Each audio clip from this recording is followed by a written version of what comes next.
Baik saudara-saudara, pada saat ini kita kembali dalam mempelajari pelajaran sekolah sahabat yang ketujuh dengan judul Warga Kerajaan Surga. Tapi sebelumnya, marilah kita tunduk kepala dan kita berdoa. Bapa Tuhan kami yang bertakhta dalam kerajaan surga, saat ini kami akan mempelajari firman Tuhan pelajaran sekolah sahabat. Kiranya Kuasa Roh Kudus boleh menjadi bagian kami semua. Kami boleh mengerti dan kami boleh mengaplikasikan dalam hidup kami. Kami hidup tetap setia di hadapan Tuhan. Terima kasih Bapa di surga, ini doa dan permohonan kami dalam nama Yesus. Amin.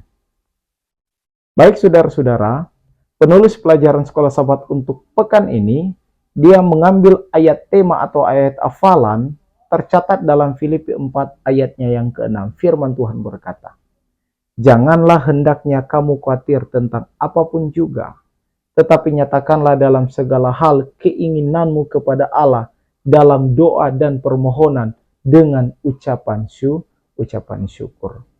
Saudara-saudara, pelajaran sekolah sahabat untuk pekan ini, di sini Rasul Paulus menyatakan surat yang terakhir kepada jemaat yang berada di Filipi atau jemaat Filipi. Jadi pelajaran sekolah sahabat untuk pekan ini kita akan melihat bagaimana Rasul Paulus mengirim surat yang terakhir kepada jemaat Filipi, di mana Rasul Paulus menegaskan identitas sebenarnya orang Kristen atau orang yang percaya kepada Tuhan, mereka sebagai warga kerajaan surga. Kenapa? Karena jemaat Filipi ini mereka hidup di kota koloni Romawi yang sangat bangga dengan status kewarganegaraan Romawi. Itulah sebabnya Paulus memakai latar ini untuk mengajarkan bahwa identitas tertinggi sebagai orang Kristen bukan pada sistem yang dunia ajarkan, bukan kepada negara yang ada di dunia ini, melainkan pada kerajaan Allah, otoritas Kristus. Oleh karena itu, kehidupan orang percaya harus mencerminkan nilai surga. Karena orang Kristen itu warga kerajaannya adalah surga, jadi kehidupan orang Kristen itu harus mencerminkan nilai surga. Apa itu nilai surga? Menurut 1 Korintus 15 ayat 42 sampai 44, di situ dicatat beberapa hal yang saya ambil, yaitu damai sejahtera, kesetiaan, penguasaan diri, dan pengharapan akan kebangkitan. Pelajaran sekolah sahabat, ayat hafalan mengajak kita untuk melihat kembali, yaitu di mana Paulus memberikan prinsip utama, jangan khawatir, tetapi berdoalah dengan ucapan syukur. Kekhawatiran di sini dikatakan harus digantikan oleh doa, sedangkan kecemasan digantikan oleh kepercayaan. Damai sejahtera yang dari Allah, menurut Yohanes 14 ayat 27, menjaga hati dan pikiran orang percaya bahkan di tengah penderitaan. Sedangkan berbicara warga kerajaan surga, menjadi warga kerajaan surga berarti hidup dengan orientasi kekal. Karena kenapa? Karena dunia ini menurut Ayub 1 ayat 21 dan 1 Timotius pasalnya yang ke-6 ayat 7, dunia ini sementara, sedangkan surga itu kekal. Itulah sebabnya orang percaya tidak bergantung pada kekuatan politik. Seharusnya orang percaya itu tidak tergantung pada kekuatan politik, ekonomi, atau status sosial, melainkan pada pemeliharaan Tuhan yang mencukupi segala kebutuhan. Saudara-saudara, selanjutnya berbicara soal warga kerajaan surga. Di sini dikatakan, orang percaya dipanggil untuk merespon hidup berbeda dari dunia. Ingat saudara-saudara, orang Kristen, orang yang percaya dipanggil untuk merespon hidup berbeda dari dunia. Kalau dunia ajarkan A, dan kalau surga ajarkan B, apa yang harus kita lakukan? Sudah pasti yang akan kita lakukan adalah B. Kalau surga katakan tidak, dunia katakan bisa, kita harus katakan Katakan tidak. Orang percaya, orang Kristen dipanggil untuk hidup berbeda dari dunia. Kita memang hidup di dunia ini, tetapi kita tidak melakukan apa yang dunia ajarkan. Saat masalah dan tekanan datang, Sekolah Sabat ayat tema mengajarkan untuk berdoa, bukan panik. Ketika dunia mengecewakan, kita tetap teguh karena pengharapan kita tidak bergantung pada hal yang sementara. Hidup kita pun mencerminkan karakter surga. Ingat saudara-saudara, sebagai orang Kristen, orang yang percaya kepada Tuhan, harus mencerminkan karakter surga oleh karena kita adalah warga kerajaan surga. Apa karakter dari surga atau Yesus Kristus? Yang pertama, jujur. Yang kedua, hidup dalam damai. Dan yang ketiga, tidak mudah goyah. Artinya, walaupun banyak tantangan pergumulan hidup di dunia ini, kita harus tetap setia kepada Tuhan. Jujur, damai, dan tetap setia kepada Tuhan. Selanjutnya, identitas yang aman di dalam Kristus menolong kita untuk tetap bersyukur dalam segala hal. Walau hidup di dunia ini, nilai dan arah hidup kita ditentukan oleh surga. Kita hidup di dunia yang penuh dengan dosa. Hidup di dunia yang penuh dengan kegelapan, tetapi kita harus hidup menjadi terang. Jangan kita hidup menjadi gelap bagi orang lain. Jadilah berkat bagi orang lain, walaupun kita hidup di dunia yang penuh dengan kegelapan. Karena kenapa? Karena inilah yang menjadi tanggung jawab bagi saya dan saudara.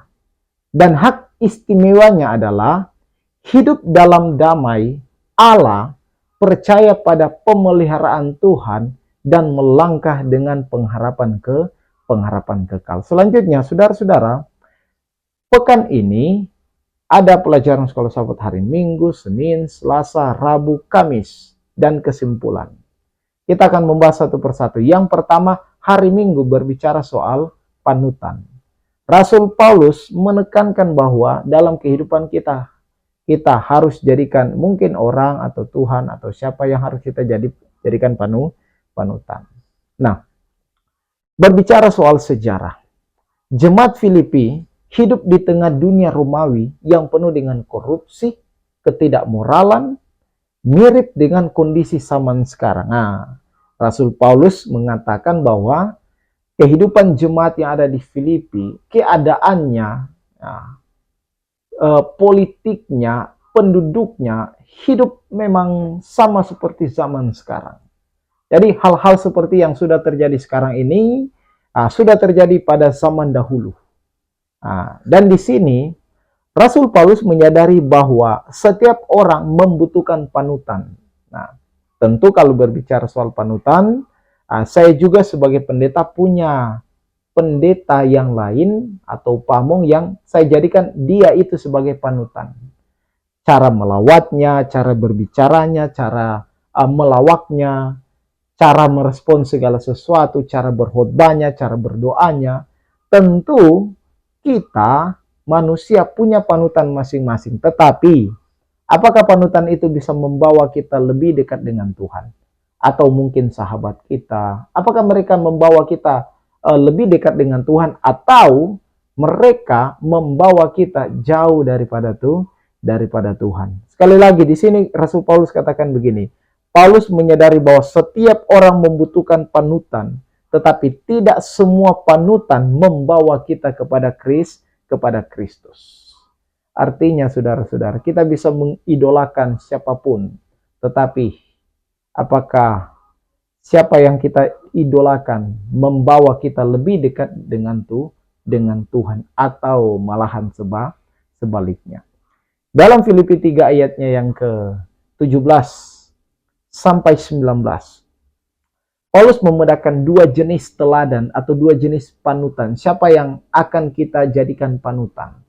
Yang pertama, mereka yang hidup, jadi ingat, yang pertama yang Rasul Paulus ingatkan yaitu mereka yang hidup dengan setia kepada Kristus dan menjadikan salib sebagai pusat hidup Dan yang kedua, mereka yang disebut seteru atau bermasalah dengan Kristus, yaitu mereka yang hidup dengan keinginan mereka sendiri dan hidup dengan nilai-nilai duniawi.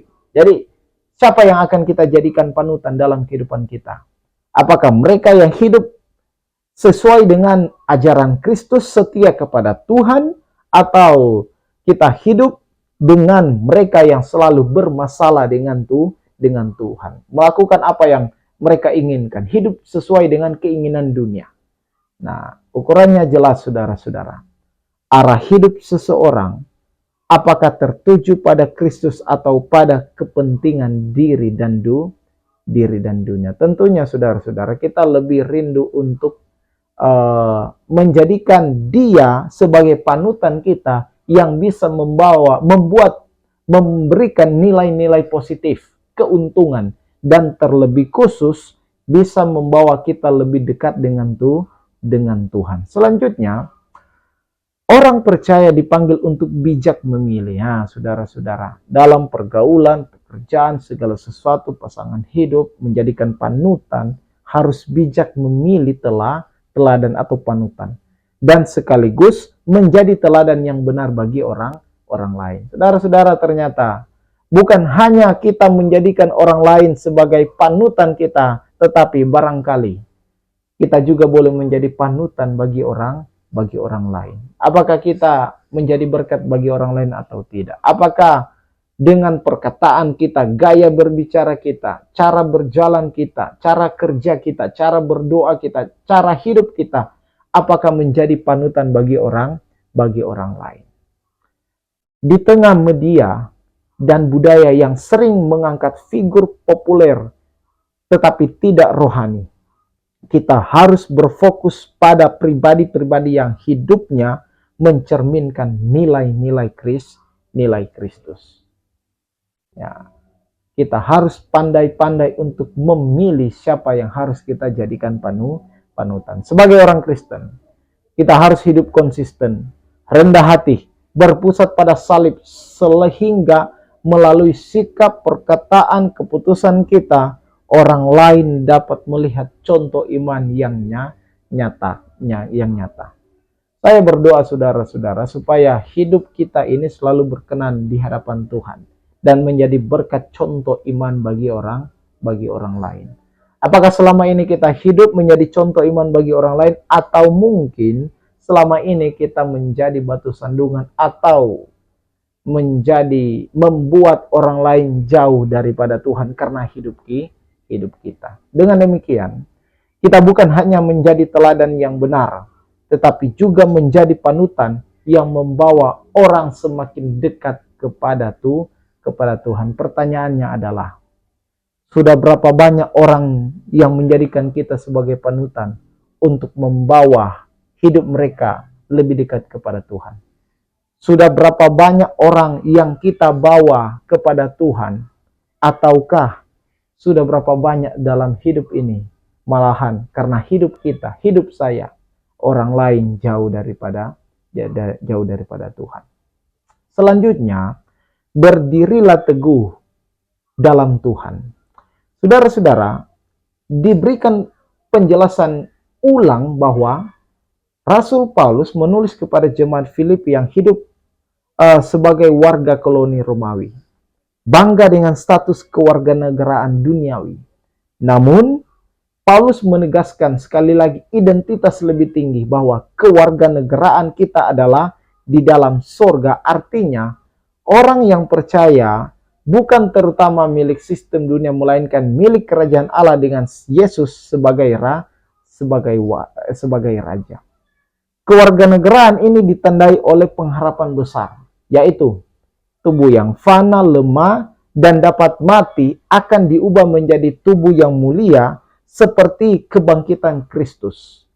Janji ini menegaskan kemenangan atas dosa dan kematian, musuh terakhir manusia, dan menjadi inti pengharapan iman Kristen. Saudara-saudara, kesadaran bahwa kita adalah warga surga memberi kekuatan yang tetap teguh ketika menghadapi penderitaan, ketidakpastian, bahkan ancaman kematian. Dunia hanya mampu menawarkan kesenangan yang sementara dan jawaban yang terbatas. Tetapi dalam Kristus, kita tersedia janji kehidupan kekal dan pembaharuan yang sempurna.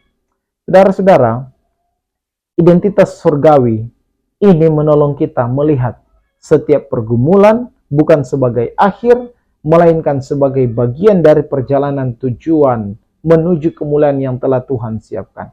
Karena itu, sebagai orang yang percaya kepada Tuhan Yesus Kristus, kita dipanggil untuk hidup dengan pandangan kekal. Kita tidak melekat sepenuhnya pada hal-hal duniawi, tidak mudah goyah oleh kesulitan, dan tetap setia kepada Tuhan dalam segala keadaan. Pengharapan dan kebangkitan memberi keberanian untuk hidup benar hari ini, sebab kita yakin bahwa masa depan kita aman dan terjamin di dalam Kristus. Hari Selasa berbicara soal bersukacitalah senantiasa di dalam Tuhan. Dalam konteks jemaat Filipi yang menghadapi tekanan dan perpecahan. Saudara-saudara, jemaat Filipi ini mereka semangat dalam pelayanan. Jemaat Filipi adalah jemaat yang pertama Rasul Paulus layani. Dan banyak pengalaman-pengalaman yang telah terjadi antara Rasul Paulus dengan jemaat Filipi.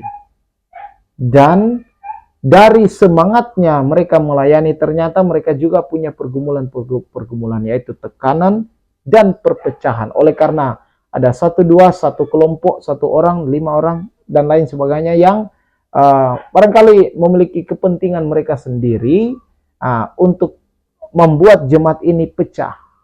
Itulah sebabnya Rasul Paulus menasihatkan mereka untuk walaupun dalam tekanan, dalam ancaman, dalam permasalahan hidup, tetapi harus bersukacita senantiasa dalam Tuhan.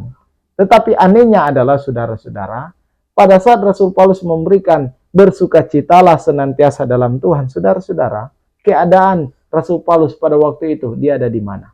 Di penjara. Artinya, walaupun dia dalam keadaan susah, saat berada dalam penjara, dia masih sempat memberikan semangat sukacita kepada orang lain, terutama kepada jemaat Filipi. Pelajaran yang sederhana bagi saya dan saudara adalah, jangan sampai oleh karena kesusahan kita, oleh karena ketidakberuntungnya kita, mempengaruhi diri kita untuk tidak menjadi berkat bagi orang lain. Selanjutnya, sukacita ini bukan bergantung pada keadaan, tetapi pada relasi dengan Kristus. Jadi, sukacita yang dialami oleh jemaat waktu itu bukan bergantung pada keadaan, tetapi karena hubungan mereka dengan Tuhan. Paulus menegaskan bahwa lawan dari kecemasan adalah doa. Jadi kalau ada kecemasan, kekhawatiran, lawan itu dengan doa. Disertai permohonan dan ucapan syukur. Roma 5 ayat 1 dikatakan begini, damai sejahtera Allah adalah hasil pembenaran oleh iman, yaitu keyakinan bahwa hidup kita ada dalam tangan Tuhan.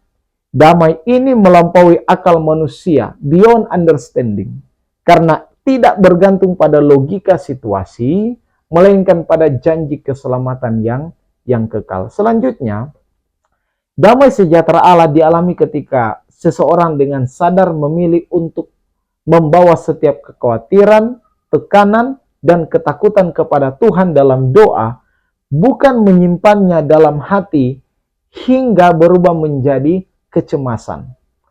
Paulus di sini dia menekankan bahwa doa itu harus disertai dengan iman dan ucapan syukur. Artinya, kita percaya bahwa Tuhan sudah bekerja bahkan sebelum jawaban terlihat secara nyata. Sekali lagi dikatakan, bersukacitalah dalam Tuhan bukan berarti menolak kenyataan masalah, tetapi menempatkan masalah itu di bawah kedaulatan Allah. Sukacita menjadi sikap iman yang lahir dari kenyataan bahwa hidup kita ini ternyata dipelihara oleh Tuhan yang setia dan tidak pernah lalai terhadap kebutuhan anak-anaknya atau kebutuhan dari umatnya. Dalam kehidupan kita, saudara-saudara, prinsip ini sangat sederhana, yaitu ketika tekanan pekerjaan, studi, keluarga, hubungan pacaran, atau pelayanan datang, respon pertama orang percaya adalah berdoa, bukan panik. Saat dunia ini terasa tidak stabil dan penuh ketidakpastian, penuh dengan ketidakadilan, hati tetap tenang karena masa depan berada di tangan Yesus Kristus.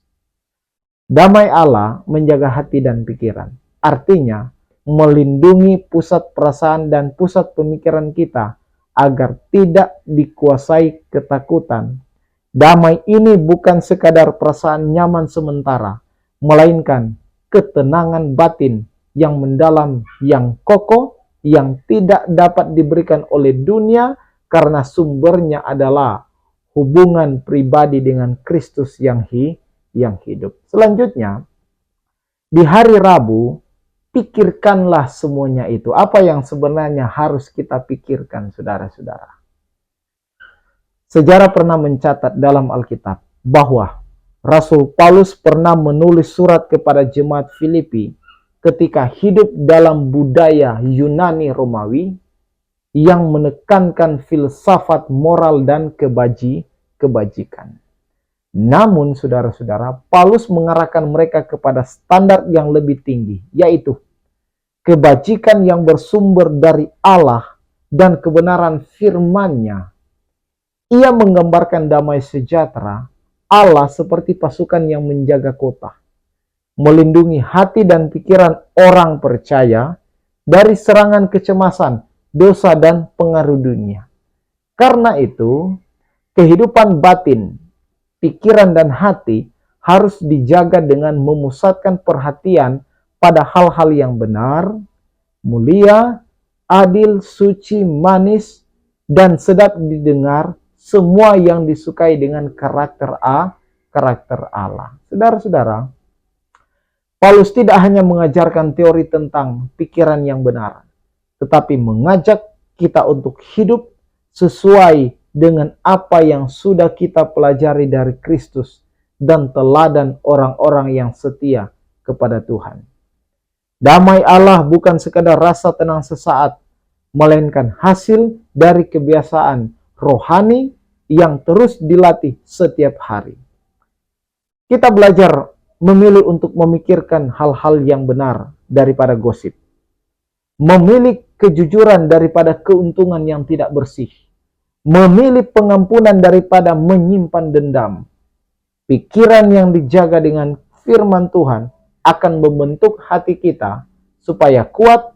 Hati yang kuat akan menghasilkan tindakan yang benar. Ini berarti kita menyaring apa yang kita tonton, baca, dan dengar. Tidak semua hal layak memenuhi pikiran kita. Saat menghadapi masalah, kita melatih diri untuk berpikir positif dan sesuai kebenaran firman, bukan langsung curiga atau marah. Saat bekerja, belajar, atau melayani, kita berusaha melakukan yang terbaik dengan sikap yang bersih dan tulus. Ketika nilai-nilai surgawi seperti kebenaran, kemurnian, kebaikan benar dipraktikkan, damai Allah menjaga hati dan pikiran kita. Dan damai itu membuat kita tetap tenang, tidak mudah terpancing emosi, dan mampu menjadi berkat bagi orang lain di tengah dunia yang penuh dengan penuh tekanan. Saudara-saudara, apa yang harus kita pikirkan? Yang harus kita pikirkan adalah semuanya itu. Apa semuanya itu? Semua yang benar, semua yang mulia, adil, suci, manis, sedap didengar, semua yang sesuai dengan karakter Allah.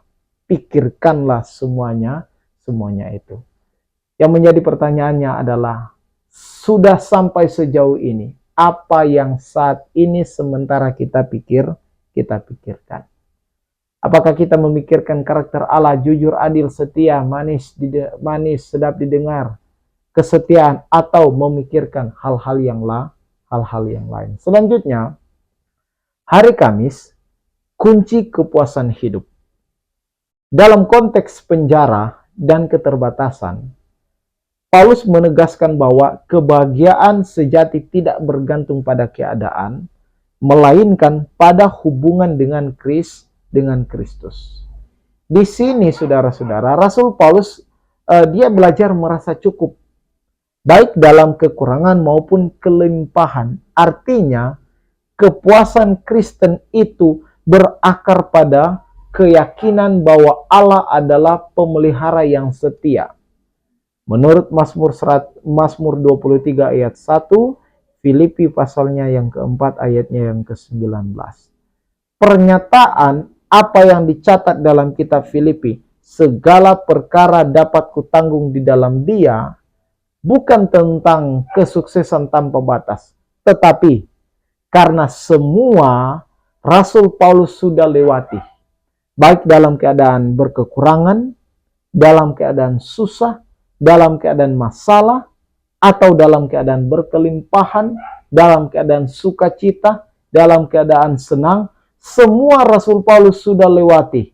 Itulah sebabnya ketika ada tantangan pergumulan, Rasul Paulus katakan begini, segala perkara dapat kutanggung di dalam Dia, oleh karena semua hal yang telah terjadi, Dia sudah lewati semua karena Tuhan. Saudara-saudara, hari ini kita boleh berseru kepada Tuhan bahwa semua masalah, perkara, pergumulan kita sudah lewati. Kita bisa lewati semua karena Tuhan. Oleh karena apa? Oleh karena dulu ada banyak tantangan yang kita sudah lewati. Semua karena Tuhan. Kalau dulu Tuhan berkati, Tuhan pelihara, saya percaya hari ini, besok sampai seterusnya, Allah yang sama, berkat yang sama, penyertaan yang sama akan terus memberkati, menyertai akan perjalanan kehidupan kita. Dan juga tentang kekuatan dari Tuhan untuk bertahan dan tetap setia dalam segala sesuatu sesuai kehendak Tuhan.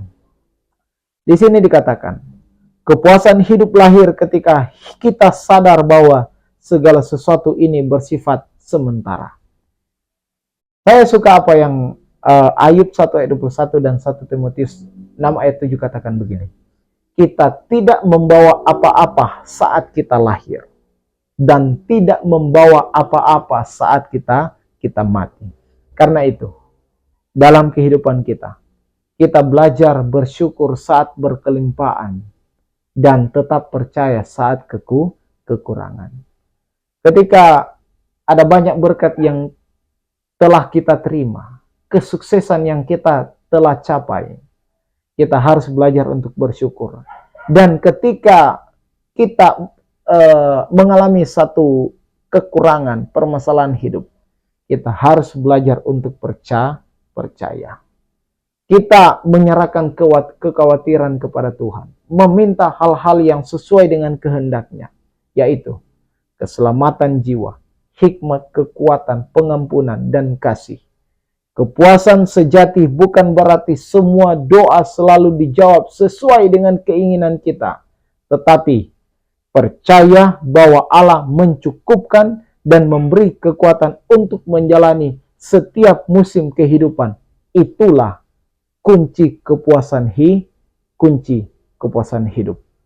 Kesimpulan, secara keseluruhan dari pelajaran sekolah Sabat ini, pelajaran pekan ini mengajarkan bahwa sebagai warga kerajaan surga, kita dipanggil untuk hidup berbeda, yaitu berdiri teguh dalam Tuhan, bersuka cita, menjaga pikiran kita, merasa cukup di dalam Kristus, selalu bersyukur ketika apa yang sudah terjadi, berkat yang kita terima, dan selalu percaya walaupun dalam tekanan.